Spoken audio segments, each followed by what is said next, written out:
Hi, my name's Dan. I'm a speech and language therapist in the UK, and I came across something the other day that I think might help in some specific situations for access for people who use AAC. So I came across something that the ACE Center has put out called RelayKeys, and saw a demonstration of this.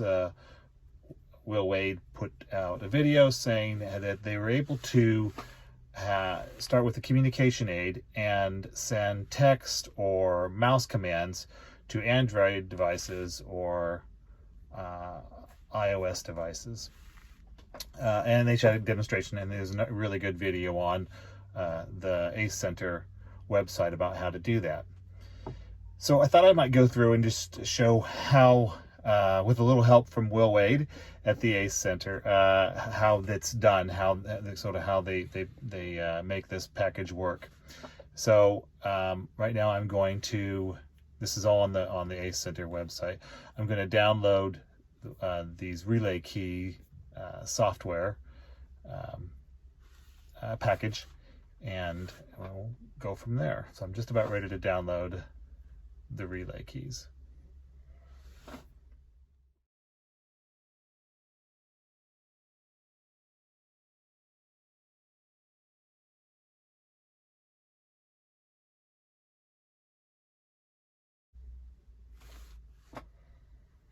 Can install that.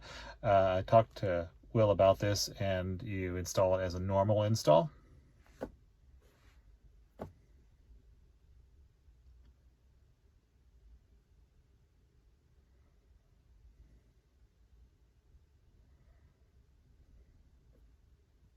That was really quick. Okay, let's go to the next step. Okay, so the next bit is we're going to cover some of the hardware that's needed. And this is where it gets a bit techy. Again, all the instructions are on here about what's needed Bluetooth-wise to connect from a communication aid to, I think I said, an iPad or an Android or a Mac. So everything's in here, but what it all comes down to is you need to purchase one of these that sends out a Bluetooth signal to, again, your Android or your other device that you want to connect with.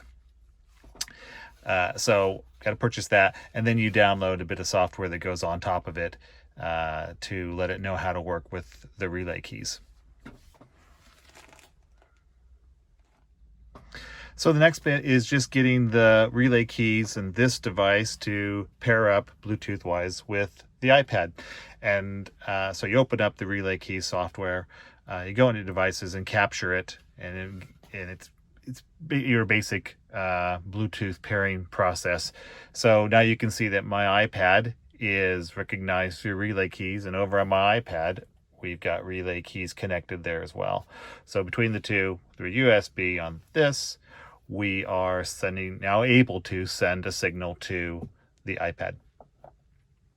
Now, and that's important because what got me interested in the RelayKeys is you can send text messages, you can send mouse control, but essentially how switch control works on your iOS device is that you program your switches by a keystroke. So any key on a keyboard, when it's paired up with your iPad, could be a switch. So I've just programmed two of them in here just to give a demonstration to show how switch control might work. But yeah, capturing it through Bluetooth, you could put any kind of a switch, so many switches in there. I've just captured one that's a hyphen and the other one's a /, and those will be the commands. Next one, so move to the next item, and then the second one is select, so select item. Okay, so now that we're all set up, they're both talking to each other. We'll turn on the switch control.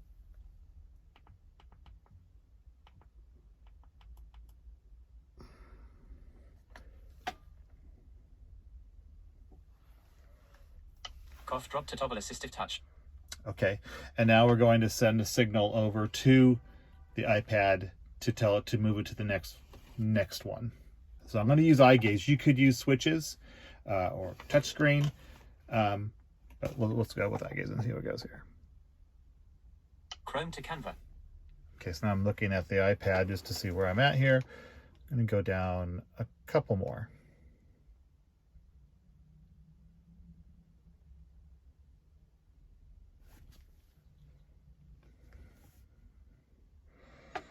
And I think the camera is in the way. Jabberwocky to voice catcher. A little harder to pick up my eyes. Excel to check in message. Page 5 of 5, adjustable. Row 1. Tab.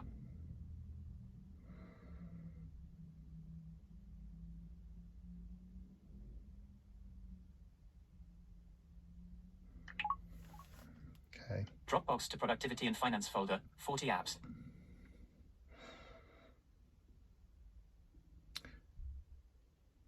NFL Game Pass International to business folder, 9 apps. Photos to information and reading folder, 15 apps.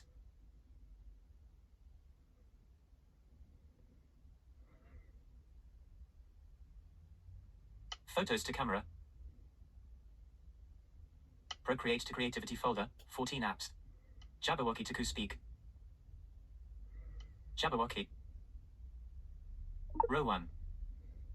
And so I've got this, I've turned off auto tap because though this is handy to get into the iPad, there's not a lot of keyboard shortcuts that will like turn on volume up and down and a lot of the ordinary keyboard shortcuts you'd hope to have on there really only come into play when you bring up the switch control menu.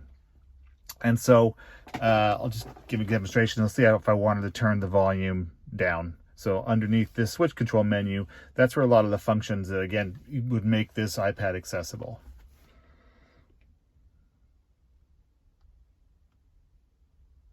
Row 2.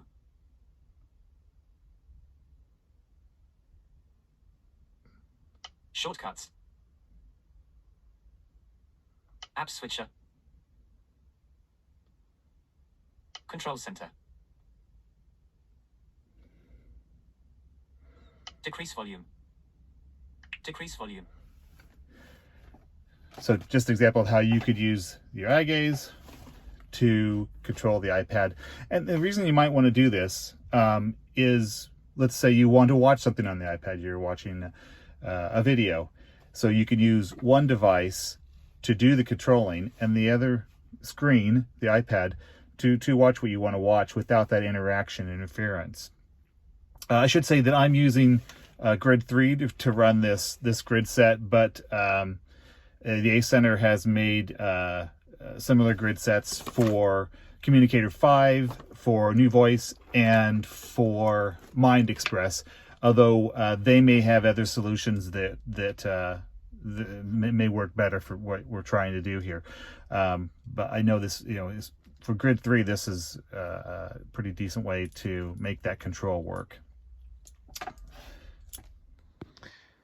So I paired RelayKeys with my Apple TV, and just to see if you could do some controls with that, and you can.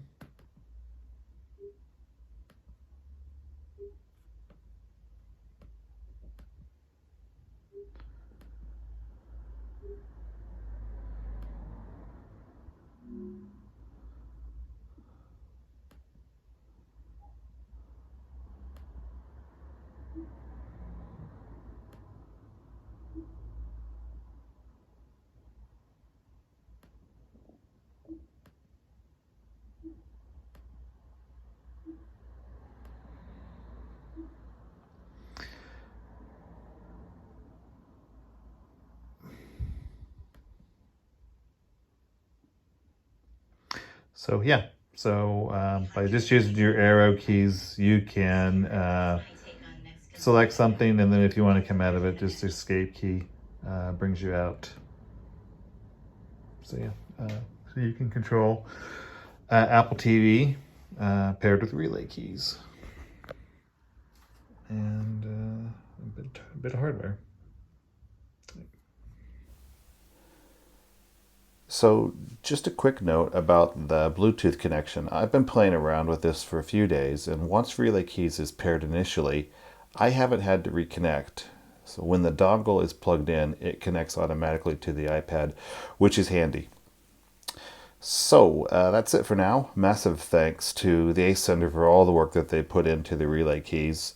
It's a free download. It's open source. The Ace Center has a library of accessibility solutions, low-tech and high-tech. So check them out if you haven't already. As for next steps, I'm interested to see what commands I can add to the grid set. You saw the arrow keys with Apple TV. I just copied those cells and pasted them from the Ace Center's grid set. And I'm hoping to do some more. For example, Apple TV seems to be very accessible, and I'll bet I can search Apple TV content by adding a couple of cells. So I'm interested to see what I can do there. Interested to see what I could do with recipes and shortcuts. So if you have any thoughts, please comment below, and thanks for watching.